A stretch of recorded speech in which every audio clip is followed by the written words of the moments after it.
The man known to history as Kim Il-sung was born on the 15th of April 1912 as Kim Sung-chu in the small village of Nami, now incorporated into the city of Pyongyang in what is now North Korea, but which was then part of Chosen, the imperial name for Japanese-controlled Korea. His father was Kim Hyun-jik, a member of the Changchu Kim clan, which traces its roots back 30 generations to Kim Tae-sa, said to be a descendant of Kim Gyung-sun, who had ruled Korea in the 10th century as the last monarch of the Shilla dynasty. Despite this heritage, the Kim family had fallen on hard times in the 19th century. Kim's grandfather had engaged with Western Christian missionaries who arrived in the Korean peninsula from the 1860s onwards and had converted to Presbyterianism, a form of Scottish Calvinism, and Kim's father inherited the same faith.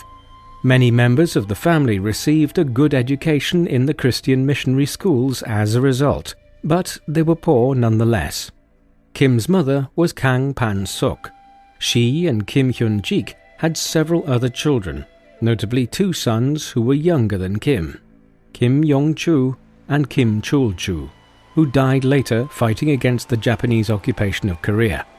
Kim Yong-chu lived to be over a century old, only dying in 2021, and for a time until the late 1970s, he was being considered a potential heir to his brother as ruler of North Korea. The events which would make Kim Il-sung one of the most significant figures in modern Asian history were already underway before he was even born. Like Japan and China, the Joseon Kingdom of Korea had largely closed its borders to foreign interference in the 17th century, when the first Europeans, in the shape of the Dutch and Portuguese, had begun arriving in the Far East. It remained broadly isolated from the world until the middle of the 19th century, when powers like Britain, France, and the United States, which by now were much more technologically advanced, forced Korea, Japan, and China to open their countries' borders to foreign trade and ideas. After the Meiji Restoration in 1868, Japan embraced Western ideas and methods as the best means of retaining its independence. With Western ships and weapons and economic and social development, it soon began to emerge as a burgeoning power itself in the Western Pacific, forcing Korea into the unequal Japan-Korea Treaty of 1876. Then, with victories over the other regional powers, China and Russia, in wars fought in the mid-1890s and mid-1900s, Japan effectively established itself as the all-but ruler of the Korean peninsula.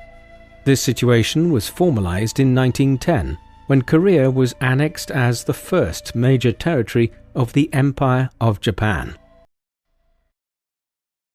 If you want to start something of your own, say a YouTube channel, you can get started with InVideo AI, the world's most intuitive video creation platform. This video is brought to you by InVideo AI. Just enter a simple prompt into the generator, and InVideo AI turns it into a publish-ready video in under 5 minutes. We entered a prompt to make a 3-minute video. Our prompt was, create a video on how the Blitz affected wartime London, create the video using an authoritative male voiceover, and add authentic footage of London during the Second World War and the aircraft used during the Blitz. In the dark days of 1940, a storm was brewing over the skies of London. Not a storm of nature, but a man-made tempest. Use the edit command box to edit your video, such as adding subtitles. You can micro-edit the media and script, and once you are happy with the result, just go to the rendering screen from where you can export the video. You can turn your original idea into a fully fledged video without shooting any footage or recording a voiceover or even editing any video. Whether you're a seasoned pro or just getting started on your first video, InVideo will allow you to turn your ideas into stunning videos in a matter of minutes. So make sure you hit subscribe and sign up for InVideo AI and create up to 4 videos a week for free. If you choose to pay for the InVideo upgrade option, this removes the watermark on your videos and gives you access to millions of royalty-free stock footage clips and a human-sounding voiceover that would cost substantially more than the monthly subscription that starts from as low as $20 per month.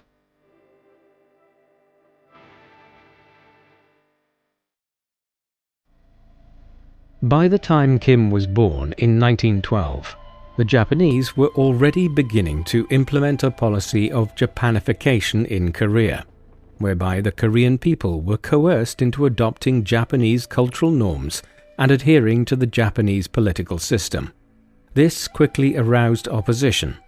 A major moment came in 1919, when Kim was just a child. A year earlier, the US President Woodrow Wilson had outlined a series of 14 points in a speech to the US Congress in which he stated that national groups had a right to self-determination. It was a sign of the times, and in Korea many people felt the same, arguing that Korea should be free from Japanese colonial rule. The resentment which was building boiled over following the death of the former Korean emperor, who had been deposed by the Japanese, Emperor Gojong, in January 1919, with many believing the Japanese had poisoned him. What followed was a series of protest movements across Korea on the 1st of March 1919, largely led by student groups. Although the protests were brutally suppressed by the Japanese occupation forces, the memory of them became a galvanizing force, and the March 1st movement inspired future resistance to Japanese imperial rule. This Korean resentment at Japanese domination and simmering tensions was the political environment in which Kim would grow up, and which would shape the politics of the peninsula down to the 1940s. The details of Kim's early life have become shrouded in myth over the decades, as the man who would one day become absolute ruler of North Korea built up a fantastical biography of his early life, one which often makes separating fact from fiction difficult. Much of this was recorded in his highly unreliable memoirs, With the Century, of which 8 volumes detailing his life down to 1945 were published in the 1990s. His earliest years were quite possibly spent being raised in the village of Nami, known today as Mankyonbong. His family was staunchly opposed to the Japanese occupation of the Korean peninsula, a hardly unusual political stance at the time, when tens of thousands of Koreans were being arrested and detained every year across the country as the Japanese sought to crack down on dissent. In 1920, the Kim family evidently joined the exodus of Koreans out of the peninsula and into the neighboring Manchuria region of northeastern China, in order to remove themselves from Japanese domination. A flow of political exiles which became particularly acute after the birth of the First March movement in 1919. In Manchuria, Kim is alleged to have emerged as something of a precocious leader of an anti-Japanese movement. North Korean state propaganda holds that he was responsible for setting up the Down with Imperialism Union there in October 1926, yet this seems highly unlikely. Kim was just 14 years of age at the time, and most objective scholarly studies of the Korean resistance movement in the interwar era hold that a radical Korean militant by the name of Lee Chong-rak was its founder. Others still argue that the Down with Imperialism Union was a very minor group in the late 1920s, and that its role has simply been distorted by North Korean state propaganda as a means of lionizing Kim's youth and early years in the Korean resistance movement. This somewhat fantastical association with the Down with Imperialism Union movement aside, there is little doubt that Kim was a relatively young bloomer when it came to becoming involved in the Korean resistance movement in exile. He attended Yuwon Middle School in Jilin province in northeastern China in the late 1920s, and while there, he became involved in communist politics, having determined that this movement was best placed to oppose Japan's increasingly right-wing imperial regime and its occupation of Korea. This led to his arrest and imprisonment for several months in 1929, demonstrating his immersion in political activity before he reached his 18th birthday. China's politics were immensely fractured by the early 1930s, as the country was ravaged by a civil war between various factions within which the Chinese Communist Party and the Kuomintang, or Chinese nationalists, were the two foremost antagonists. Both groups, however, were bitterly opposed to Japanese expansion in the Far East. Kim eventually decided in 1931 that the Chinese Communist Party held out the better prospect for opposing the Japanese, and so he became a member of that group. Significantly, the Chinese Communist Party had frosty relations at this time with the Communist Party of Korea, which had been formed in the city of Seoul in 1925, owing to the perception that the Korean Communist Party was too nationalist in its outlook, rather than espousing the species of proletarian internationalism which Karl Marx and Friedrich Engels had championed in the Communist Manifesto. The overt nationalism of the Korean Communist movement would characterize the communism of North Korea throughout Kim's life. For the time being, in the early 1930s, Kim was simply emerging as a promising younger figure within the Chinese Communist movement, impressing many with speeches he gave concerning the nature of Korean resistance to Japan from Manchuria. Kim's emergence as a leader of the Korean resistance movement was shaped by the events of 1931. In September of that year, the Japanese used a relatively minor border incident between China and the Korean peninsula as the pretext for launching an invasion of Manchuria, where much of the Korean resistance movement had been based for the past decade. After a 6-month campaign, Manchuria was brought under Japanese rule and created into the puppet state of Manchukuo. In the period that followed, elements operating in Manchukuo were perceived by the leadership of the Chinese Communist Party as trying to undermine Chinese sovereignty. Consequently, in a series of purges known as the Minseng-Dan incident between 1933 and 1936, many senior Korean members of the Chinese Communist Party were purged, and some were even killed. Kim was amongst those who came under suspicion, but he managed to exonerate himself and in the months that followed emerged as a new leader amongst the Korean communists in exile in China, owing to his spirited defense of the Koreans within the Chinese Communist Party.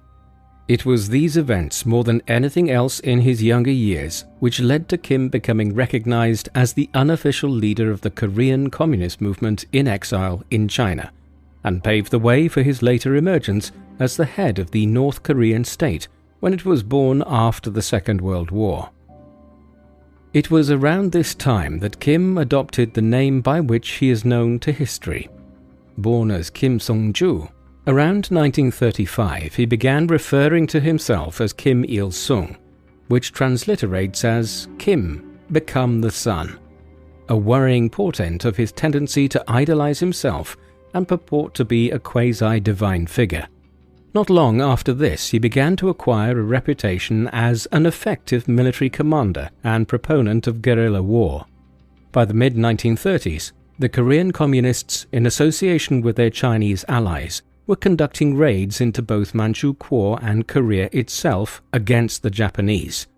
These attacks escalated from the summer of 1937 onwards, when the Japanese launched a full-scale invasion of China in response to what became known as the Marco Polo Bridge incident, when Chinese nationalists had clashed with the Japanese near Beijing.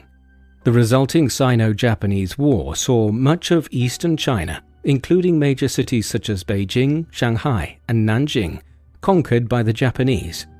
Right around the same time that these Japanese attacks on China were beginning, Kim led a detachment of 200 guerrilla fighters which defeated a Japanese force at the Battle of Pochon-bo in northern Korea. This led to the growing perception of him as not just a leading political figure within the Korean Communist movement, but also as an effective military commander.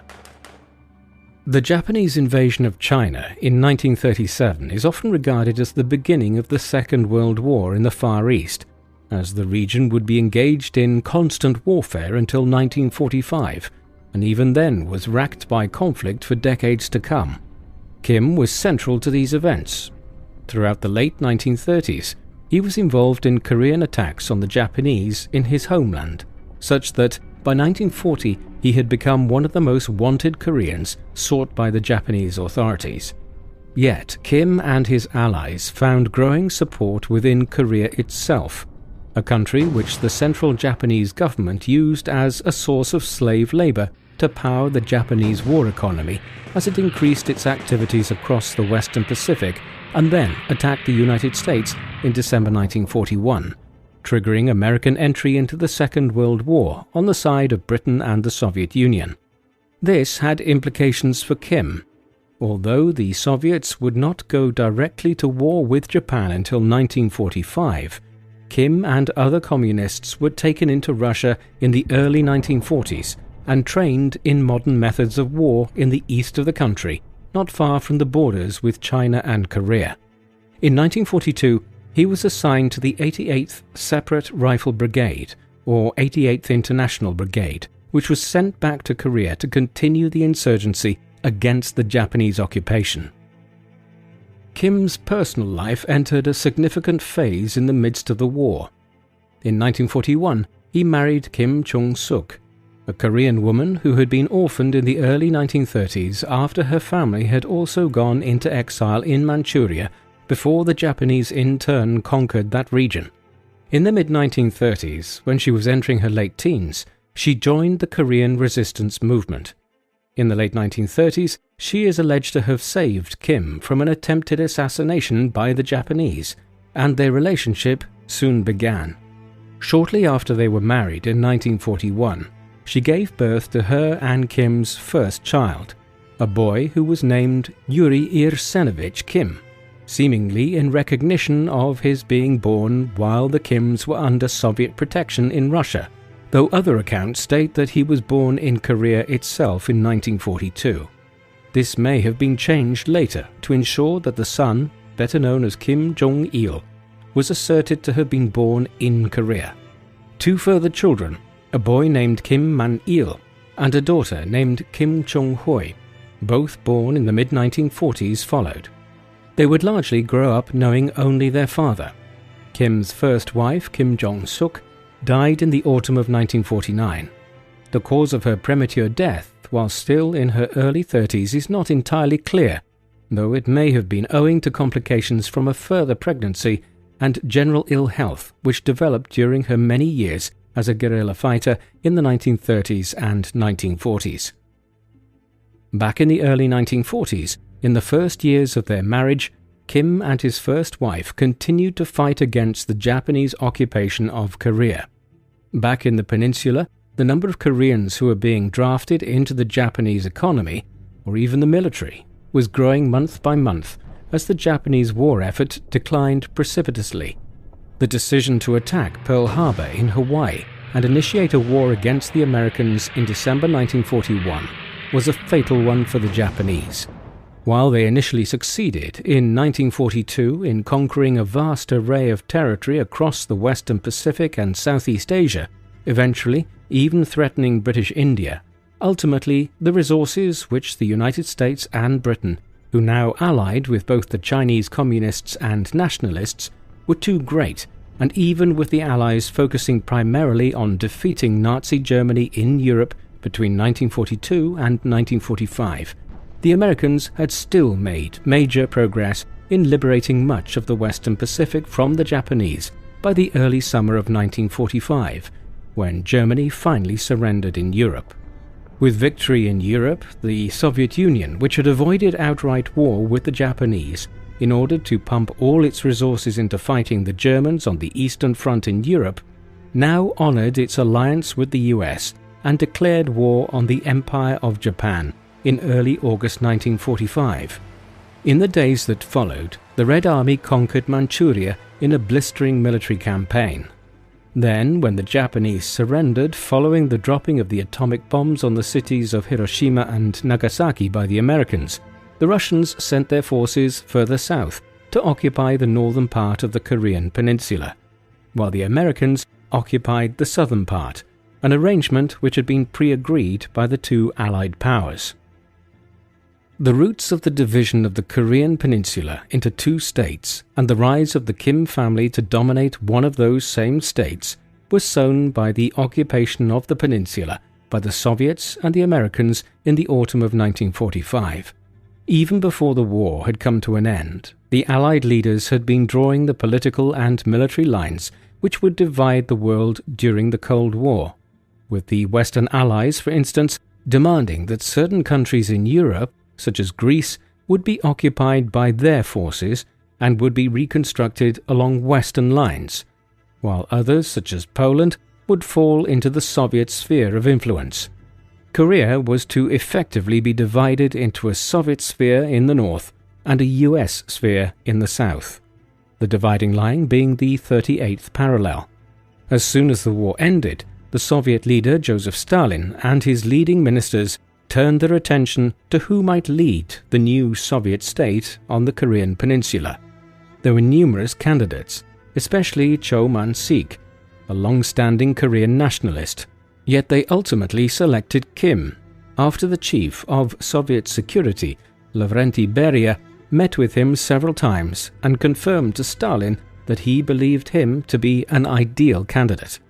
And so it was that Kim Il-sung returned to Korea, doing so legally and not as a guerrilla fighter for the first time in a quarter of a century in September 1945.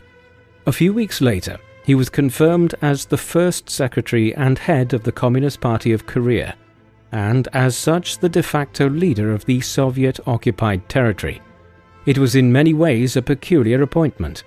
Having lived nearly his entire life in China, Kim was largely unable to speak Korean and had to take lessons in the language of the country he was now governing. The years that followed were divisive ones for the former Allied nations. In Europe there was growing difficulty surrounding the divided status of Germany, while in China the US and Britain had been supporting the nationalist Kuomintang against the Soviet-backed communists in the Civil War, which resumed as soon as the Japanese were defeated. The division soon spread to Korea as well. In the course of 1947 and early 1948, the Americans, under the auspices of the newly established United Nations, determined to press ahead with organizing national elections for the whole of the Korean peninsula, a plan which, if successful, would possibly have seen Kim disappear from the annals of international politics as quickly as he had made his appearance. But both he and his supporters in Moscow were determined to avoid this and stated their unwillingness to participate in the new elections.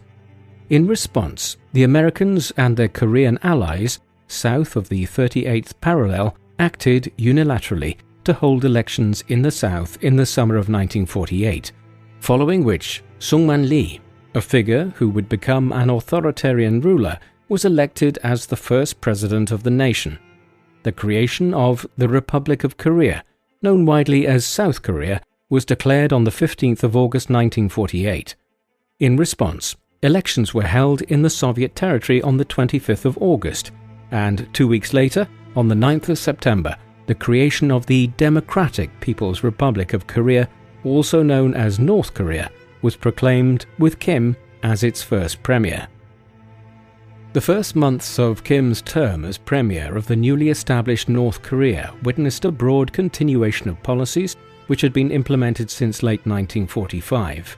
These were in line with Soviet and communist ideology more broadly, as Korea's industries were nationalized and farms were collectivized to place food production broadly under government control. Labor reforms were introduced, and a broad range of other measures were adopted to create a more centralized, managed economy. In a growing sign of the manner in which Kim's government was indicating its aspirations to control the entire peninsula, the Workers' Party of North Korea became the Workers' Party of Korea. Already in 1949, Kim had begun supporting communist insurgencies in South Korea, while the end of the Chinese Civil War that same year saw tens of thousands of Koreans who had fought for the Chinese communists over the years returning to North Korea, armed and trained. With the timing seeming propitious, Kim now began pressing for an invasion of South Korea and petitioned Stalin in Moscow for his approval of this approach. The Soviets agreed, their intelligence gathering having incorrectly concluded that the US would be reluctant to intervene in any such conflict on behalf of South Korea. It was Kim that was the driving force behind the move to launch the war. Yet it should be noted that in the south, Syngman Lee was also ratcheting up his government's rhetoric of conquering North Korea and uniting the peninsula under his rule. The Korean War began on the 25th of June 1950 when Kim ordered the North Korean People's Army, which numbered around 135,000 men at the time, over the border into South Korea. At this juncture, his forces had a distinct numerical advantage, as the Republic of Korea army numbered not much over 90,000. Moreover, the North Koreans were better trained and armed, many of them being veterans of the Chinese Civil War and the resistance movement against the Japanese occupation of Korea in years gone by. They quickly overran South Korea, capturing the capital Seoul just 3 days after the invasion commenced. Nobody emerged from the initial engagements looking good in retrospect. For instance, Sungmun Lee used the opportunity created by the disorder to massacre some of his political opponents within South Korea. On the 3rd of July, Incheon fell to the North Koreans, and by then, South Korean forces had been devastated by casualties and mass desertion. Yet the US government and military was quick to react, contrary to the expectations of both Kim and the Soviet leadership in Moscow. By early July, American forces, which were still stationed around the Western Pacific since the end of the Second World War, were landing in South Korea and preparing for a counterattack. Yet a large troop buildup would take some time, and the Americans were anxious to secure the cooperation of their allies in the conflict as well. Consequently, the North Koreans continued to push south through July and August, and had nearly conquered all of South Korea when a major defensive perimeter was established by the US and its UN allies around Pusan in the extreme south of Korea. The successful defense of the Pusan perimeter in the early autumn of 1950 ensured Kim's government did not conquer the whole of the peninsula. The offensive during the first 2 months of the war was the most successful period of the Korean War for Kim and his government. By September, large numbers of American troops and ships were arriving across the Pacific to Korea, and with this, a major counteroffensive was initiated, beginning with an amphibious invasion of the region around Incheon. In tandem, the Americans and their allies broke out of the Pusan perimeter and began pushing back the North Koreans. Seoul was recaptured on the 27th of September, and 2 weeks later, American forces crossed the 38th parallel into North Korea. On the 19th of October, they captured Pyongyang, the capital of North Korea. Kim might have become something of a footnote of 20th century history at this juncture, his reign ending after just a few years as Premier of North Korea, had it not been for China's intervention. 6 days after US and South Korean forces entered Pyongyang, Chinese troops crossed the Ula River into North Korea.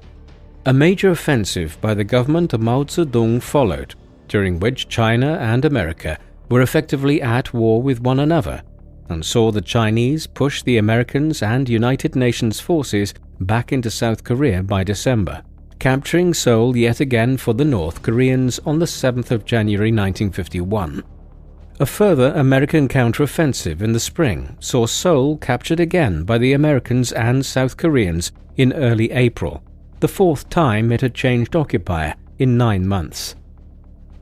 In the aftermath of the 4th Battle of Seoul, the war stabilized to a significant extent, with both sides now aware that the conflict was simply leading to ever greater escalations and troop buildups, as one side gained the initiative and the other having to commit ever greater numbers of men. As this realization dawned in the late spring of 1951, both sides stopped trying to overrun the peninsula, and the conflict instead descended into a war of attrition along the 38th parallel, near the pre-war borders of North Korea and South Korea. Kim seems to have been a driving force behind this on the communist side. Records which have come to light from Soviet archives indicate that by the second half of 1951, he had realized that the peninsula could not be unified under North Korean rule, and was now anxious to end the war. That would never be achieved. Instead, after 2 further years of border warfare, the Korean Armistice Agreement was entered into on the 27th of July 1953, signed by Kim and Sungmun Lee. This created a demilitarized zone on both sides of the border at the 38th parallel. However, it did not bring the war to an end, and even today, 70 years later, the two nations are still, technically, at war with one another. With his goal of unifying the peninsula under his rule in ruins, Kim set about consolidating his control over North Korea in the mid-1950s, his position having been weakened by the failure of the war. Much of this focused on cultivating a cult of personality that mirrored those created in Russia by Joseph Stalin and by many other totalitarian rulers in the 20th century. As early as 1949, the first large statues of Kim began appearing in city centers and other public spaces around North Korea. The first references to Kim as Suryang, meaning the Great Leader, date to the same time, and as the years went by, an increasing number of grandiose titles such as Great Chairman, Heavenly Leader, the Sun, and Double Hero were applied to him. Similarly, there was a growing tendency in official histories and state propaganda to depict Kim and the troops he commanded from the mid-1930s onwards as almost single-handedly defeating the Japanese and ending the occupation of Korea. As with any 20th century totalitarian dictator, the national press became an arm of state propaganda, with national newspapers and radio broadcasts disseminating words of instruction from the Great Leader. The education system developed as a form of state indoctrination as well from the 1950s onwards. This cult of leadership intensified as Kim's reign went on and has only become stronger over the decades. For instance, since the 1990s, the calendar system in North Korea uses Kim's birth date on the 15th of April 1912 as the beginning of recorded time in North Korea. The development of this cult of personality was closely related to the emergence of the Juche ideology in North Korea from the 1950s onwards, a political ideology which, like the personality cult of the Kim family, has marked North Korea as distinct from the other communist regimes that developed in so many countries in the aftermath of the Second World War. The term is derived from a word which appeared in Japanese translations of the works of Karl Marx in the early 20th century, and essentially means self-reliance or autonomy. It concerned the manner in which Kim tried to fashion a new form of communism, which emphasized more the nation-state and Korean nationalism, an approach which differed from most communist states which were internationalist in outlook. This Juche ideology is consequently more ultra-nationalist than communist, and when combined with the cult of personality surrounding Kim and his family, has the shape of a quasi-religion.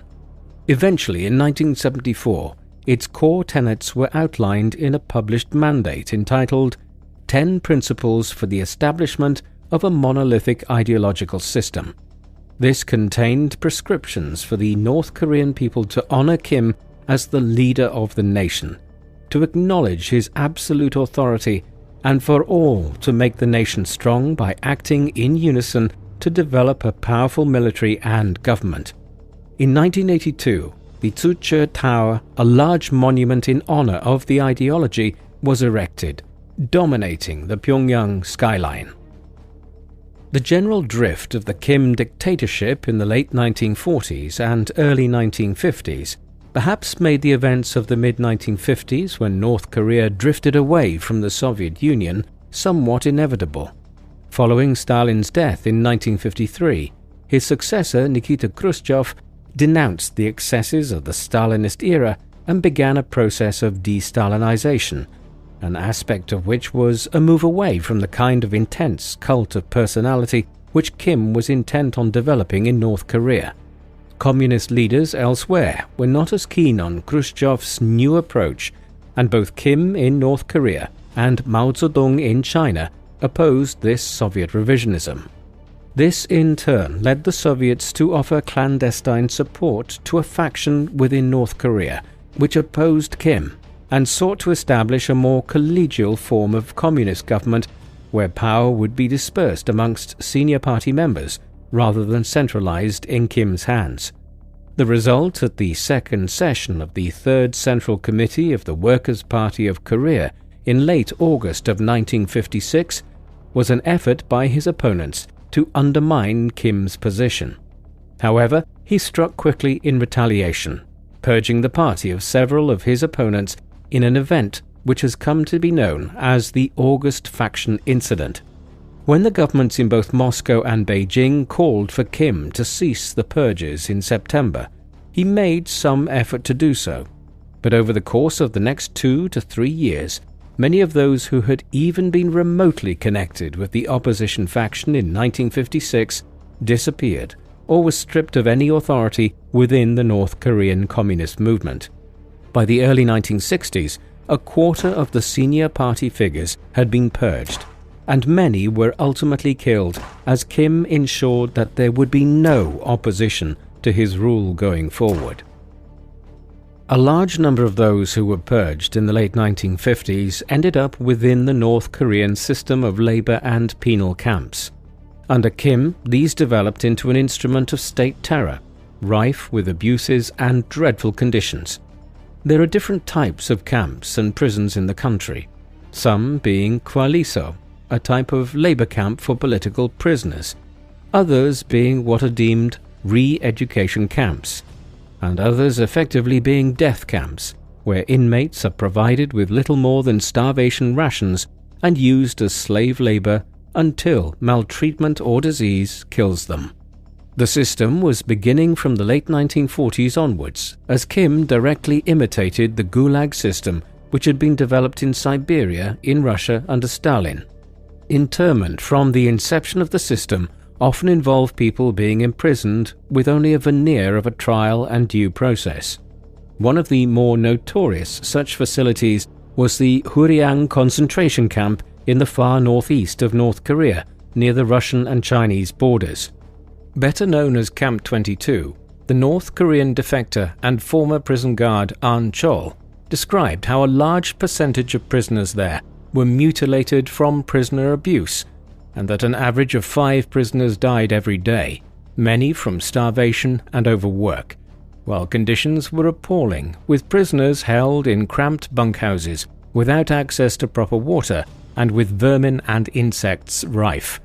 This system has seemingly become worse under Kim's son and grandson, but the roots of it lie firmly in his own long reign as ruler of North Korea. In 1957, even as the purges following the August Faction Incident were still underway, Kim oversaw the creation of the Sungbun caste system in North Korea. This was promulgated through a decree entitled "On the Transformation of the Struggle with Counter-Revolutionary Elements into an All-People, All-Party Movement." Through this, the people of North Korea were classified into 3 main groups, these being people who were loyal known as Haeksim, people who were wavering termed Dongyo, and people who were hostile to the state called Choktae. Eventually, over time, upwards of 50 sub-categorizations were created, but in effect the 3 main tiers are the important ones. As the Sungbun system developed, it led to files being kept on virtually every citizen in North Korea, identifying their loyalty to the regime and categorizing them accordingly. When it was first created, people were often categorized according to their social status in pre-revolutionary Korea, with people who had been adherents of the Japanese occupation, for instance, being categorized as Choktae or hostiles. Their children have inherited this status, and it can be difficult to move into a different rung in the caste system. The implications of this can be dramatic for one's life prospects in North Korea. This was made most clear in the 1990s, when a brutal famine gripped the country, and during which the loyal or Haeksim caste were given preferential treatment in the distribution of food. The peculiar development of the North Korean system, with its Tsuche ideology and Sungbun caste system, saw North Korea drift further away from the Soviet Union from the 1950s onwards, although relations were better between Kim and the new Soviet Premier Leonid Brezhnev from 1964 onwards than they were during the decade that Khrushchev was in charge. The situation was more difficult with China, where the advent of the Cultural Revolution from 1966 saw a growing split between Mao and Kim. In this situation, where the international unity of communism was fractured, Kim leaned more towards finding allies in smaller communist and totalitarian states in the 1960s and into the 1970s. He developed a close working relationship with the leader of Romania, Nicolae Ceausescu, who visited Pyongyang in 1978, as well as several African dictators such as the president of Zaire, Joseph Mobutu, whose bloody rule developed along similar lines to that of Kim's. In the late 1960s, at the height of the Vietnam War, Kim moved to foster close relations with Ho Chi Minh and the North Vietnamese, who he admired for their success in seemingly winning a war against the US in very similar circumstances to the war Kim had tried to wage in the early 1950s himself. Others were less welcoming of the North Korean dictator. The ruler of Albania, Enver Hoxha, condemned him as being a communist ruler who had little interest in Marxist-Leninism of any kind, a broadly accurate assessment of a tyrant who seems to have ended up in the communist camp simply because it was the one which had held out a path to power for him in the 1940s. In 1968, Kim came close to reigniting the war with South Korea, which had never officially ended. Since 1966, there had been growing unease around the demilitarized zone between the two nations, as Cold War tensions in the Far East reached a new height in the context of the US immersion into the Vietnam War. Then, in the May 1967 South Korean presidential election, the dictator Park Chung-hee won re-election. These events led Kim to authorize a 31-man team from the Korean People's Army to travel clandestinely into South Korea in January 1968, with the goal of heading to the capital Seoul and assassinating Chung-hee in the Blue House, the official residence of the South Korean president at the time. After passing over the demilitarized zone, the North Korean commandos managed to get within 100 meters of the Blue House, while disguised as South Korean soldiers. At this critical juncture, though, they were identified and a shootout occurred. The commandos then fled and were pursued for several days. By the time the chase ended, only 2 of the 31 were alive, one being captured and one fleeing back to North Korea. 26 South Koreans and 4 Americans were killed, with dozens more injured. The Blue House raid led to a temporary crisis in the Korean peninsula, and Chung-hee's government authorized the establishment of Unit 684 to begin plotting a means of assassinating Kim in response, but a reignition of the war was avoided. As the crisis following the Blue House raid was dying down, Kim and his closest advisors were considering the need for a new constitution for the country, one which would take account of the massive social and political changes which had occurred since the first emergence of the country in 1948. Discussions continued until 1972, when a committee was formed to work out the new document. When it was finally proclaimed on the 27th of December 1972, it had implications for Kim's position. He would no longer hold the office of Premier of North Korea, but now became its first president. In the wider sense, the new constitution gave formal recognition to the ideology and governmental system which Kim had created over the previous 20 years, with much discussion in its various parts of the elements of the Tzu-che ideology and Kim's position as the great leader of North Korea. The document was still steeped in the language of communism, with talk of the complete victory of socialism in time to come. The specifics were detailed, with provisions for things such as universal education and the development of Korean culture and technology, as well as human rights and the duties of citizens. If one were to read the document, it would appear in places to aspire to create a utopia. But in reality, the Constitution of 1972 only further embedded the dystopia that Kim had overseen the creation of in North Korea. By the time he transitioned from being the Premier of North Korea to its president, many people close to Kim might have speculated that he did not have long left to live. Beginning in the 1960s, the dictator had begun to suffer from calcinosis, a rare condition which causes calcium deposits to build up in a part of a person's body, often forming into a benign tumor. In Kim's case, this began to form at the back of his neck, and in one photo from 1970, when he met the Chinese Communist leader Mao Zedong, there is already a noticeable lump at the back of his head. This only got bigger as the years went by, and by the 1980s, it had expanded to the size of a baseball. Many must have wondered if the growth would eventually prove fatal. It didn't, yet it must have caused substantial discomfort. Despite this, Kim refused to have it operated on, which could have been done quite easily, as the president had developed an extreme paranoia around the idea of having a medical operation carried out. On a practical level, the growth made life awkward for the regime's propagandists in the last decades of Kim's life, as he insisted that it not be on display to the public. So, photographs and video footage had to constantly be produced without showing the back of his head. The regime had more to worry about in the 1970s than just Kim's growing calcium tumor. The problems of the North Korean economy, which have defined the country in modern times, were starting to appear. Although it is difficult to imagine today, given the backward nature of the North Korean economy by comparison with the technological powerhouse that is South Korea, in the 1950s and for much of the 1960s, North Korea's economy actually fared better than that of the South.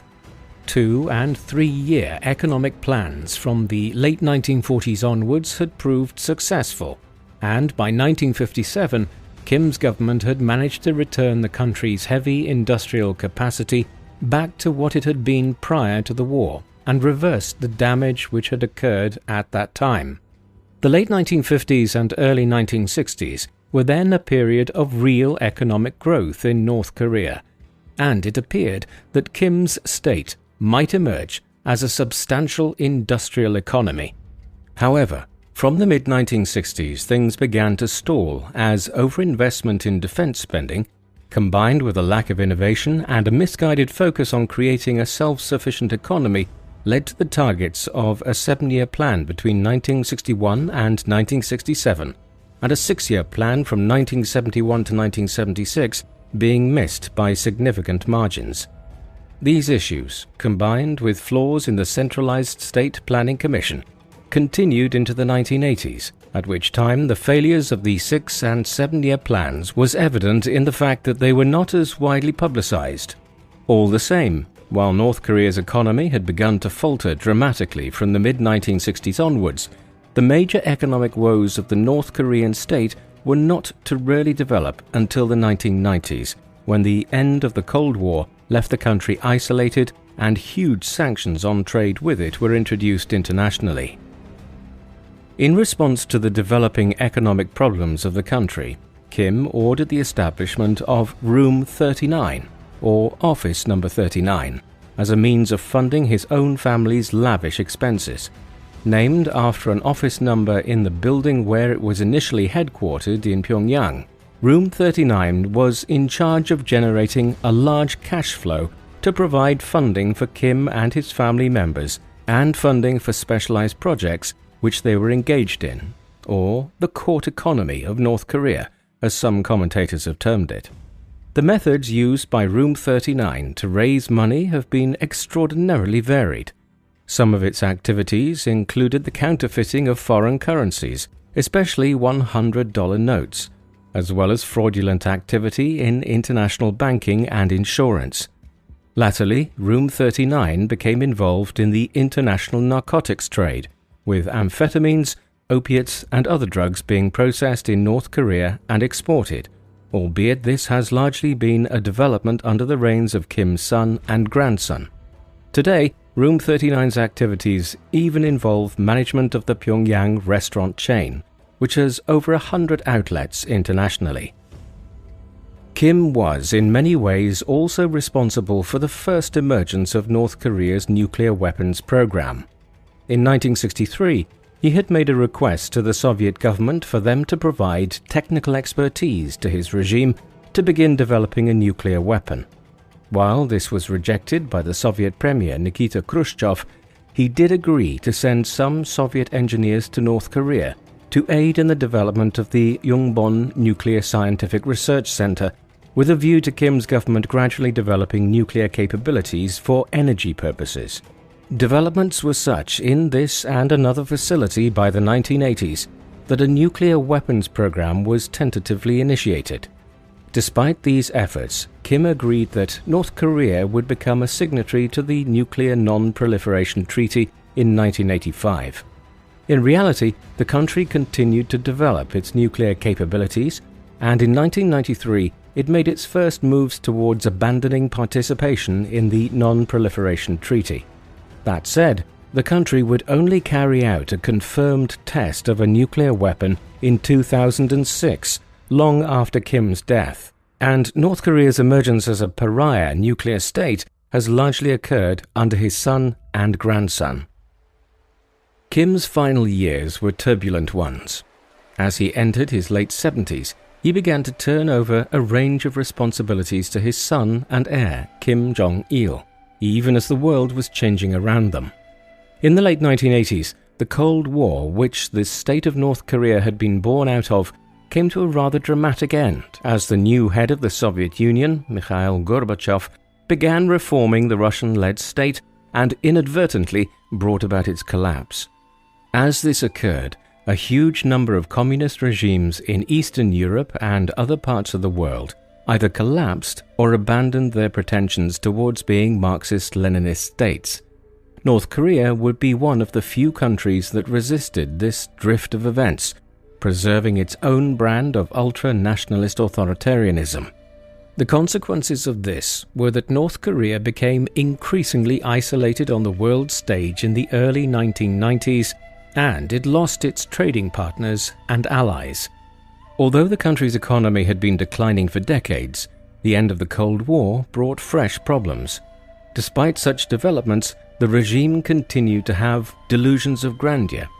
In the mid-1980s, in response to the granting of the honor of hosting the Summer Olympics in Seoul in South Korea, a country which had moved past its own authoritarian period of politics to become the technologically advanced economy and country we know today, Kim's regime ordered the construction of a vast new stadium in Pyongyang.